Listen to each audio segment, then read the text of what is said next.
Hello and welcome. Thank you for taking the time to listen to this presentation, The 3 Myths That Keep Women Stuck After a Toxic Relationship with an Abusive Narcissist. My name is Lisa J. Haskins, and I want you to know I have been there. I know what you're feeling. I know the compulsion to look for answers, the confusion, asking questions. How did this happen? Why did this happen? I want you to know my name is Lisa J. Haskins. This is not an alias. And I empower women and support women in moving forward and reclaiming lives after a toxic relationship has ended. So know that there is a path. There is a way to stop hiding and questioning yourself, doubting yourself, stopping the negative spinning and spiraling, stopping the distracting, unhealthy habits that many times begin just during the toxic relationship to distract from the reality of what's happening to you.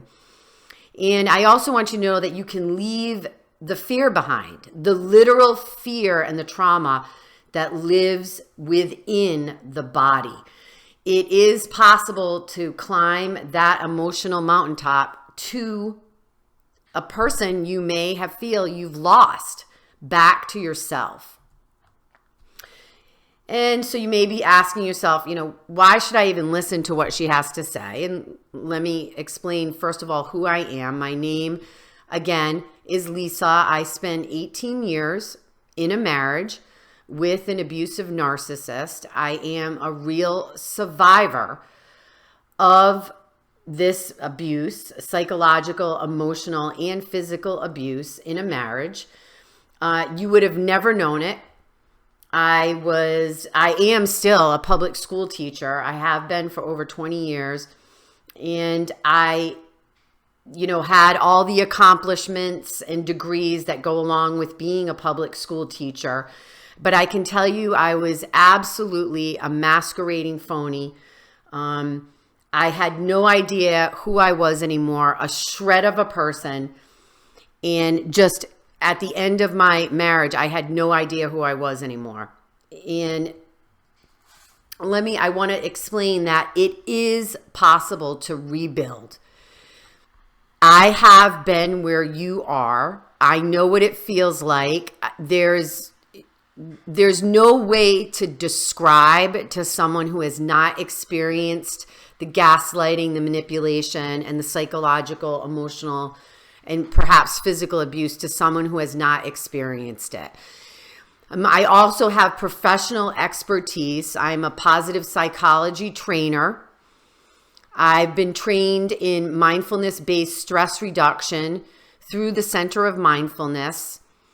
I have 20 years of experience as a public school teacher, and this is important because as a teacher, actually a teacher with National Board certification for teaching, I know how to break down content to make it understandable. And that is my hope through my blogs and through the content on my website, that you will be able to understand actually what happened during the course of the relationship that you had in your toxic relationship.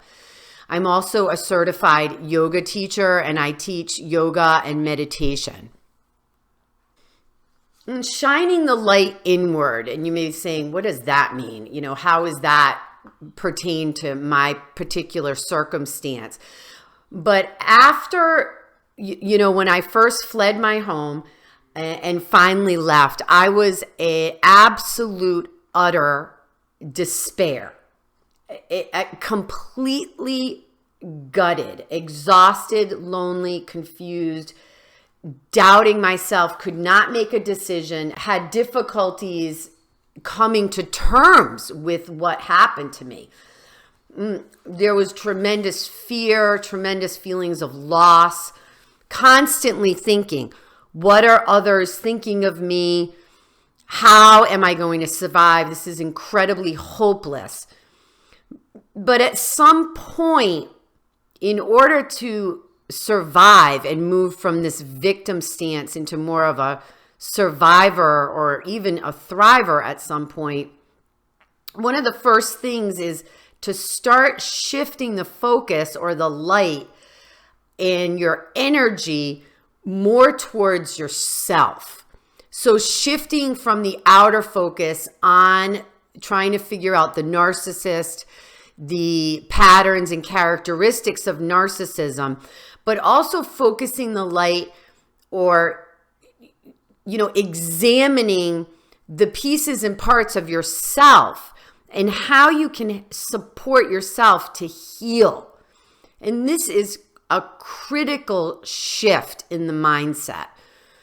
And so learning about boundary setting, understanding about assertiveness, beginning to set very small, short-term goals, and just rebuilding yourself from within after you've been exposed to all this crazy making and gaslighting, etc. That, again, like I've said before, unless you've experienced it firsthand, it's incredibly difficult to describe. And I write blogs about it. It's a psychological manipulation that leaves the self-esteem in complete shatters. You absolutely think that you are going crazy. There needs to be time on rebuilding. I just want to emphasize, if you are in an abusive relationship now and you're listening to this, please understand that my work is for people who are out of an abusive relationship. So if you are still in an abusive relation, please know that you need the support of a qualified counselor. So one more important point before I get to the 3 myths. Post-traumatic stress disorder. I'm sure you've heard of that. Of course you have. It's discussed frequently and it is real. But there is also a phenomenon called post-traumatic growth. And yes, that is a real thing. And it is an option. And people do survive and they thrive after traumatic events. But what is more likely for you to experience post-traumatic growth rather than a perpetual state of a disorder? And one of the research-based criteria for post-traumatic growth is actually making meaning of the experience and saying, okay, this is horrific. This happened to me and this is where you need the and. This is how I grew. These are the insights. This is what I learned. And people that are able to inject meaning into this experience are more likely to experience growth. This is critical. And so this is a real shift point where right here, right now, you can begin to support yourself in your healing. And this is going to lead me to myth number 1. The first myth is that time heals all wounds. This is absolutely a myth. It's very misleading. Time is not going to heal the wounds. Yeah, the pain is going to lessen. The memories may fade. The anger, the resentment, the regret, it may lessen. Maybe, perhaps. But unless you take specific actions to lead yourself to true healing and get to know the real you, the core of who you are, there will not be true healing. And many women think that they can be, I'm going to just toughen up. I'm going to be strong. I'm going to plow through this. And I'm not going to fully feel and turn towards what happened to me. I'm just going to push it all under the rug. This actually will cause more harm. You can work longer hours at work. You can distract yourself with your poison of choice. You can pretend everything's perfect, ignore how you're feeling, ignore your anger, ignore your sadness, ignore the feelings of shame, perhaps. I had tons of shame, tons of self-blame. Your precious life will not heal unless you take specific actionable steps for yourself with compassion. Myth number 2, I won't make this same mistake twice. I'm not going to make this mistake again. I learned, I can't believe I did this. No matter what, you think I'm not going to make this mistake again. You think that this was so horrible. How would I ever do this again? I know what a narcissist is. I'm going to keep studying a narcissist. I'm going to be able to spot them a mile away. The reality is that even though you have a lot of knowledge, you've been through the fires, unless hard introspective work is done, and I'm going to level set here. I'm not victim blaming here. But there is this addictive quality to these toxic relationships. Listen, I was married for 18 years in an abusive relationship with a narcissist. I entered and I stayed.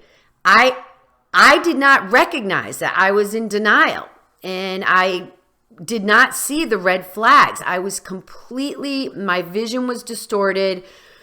So you can stay in this stuck form of denial, and you risk repeating the same patterns or behaviors until you understand what happened at the core of you and understand how to revalue yourself and to set boundaries and how to bring compassion to yourself and how to reestablish your self-esteem and your self-worth. The process that controlling and manipulative narcissists use to brainwash their victims, men and women alike, it's so slow and so subtle. The slide is it's so slow.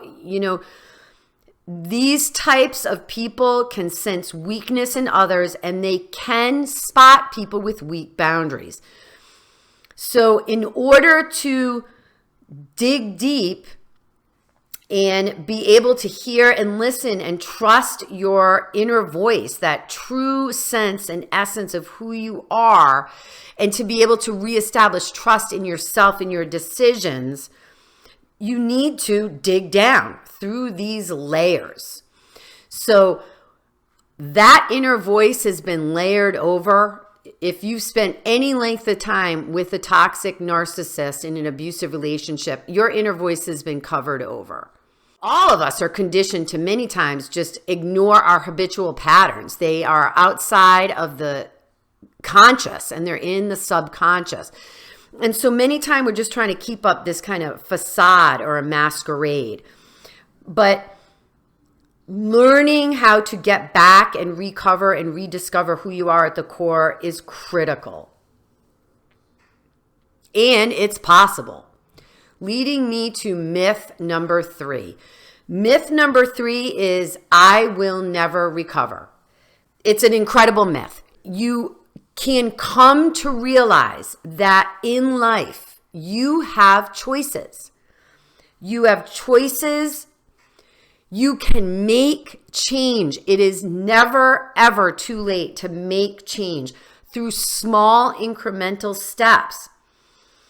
You have power. Your life can change and you can propel yourself on a different path.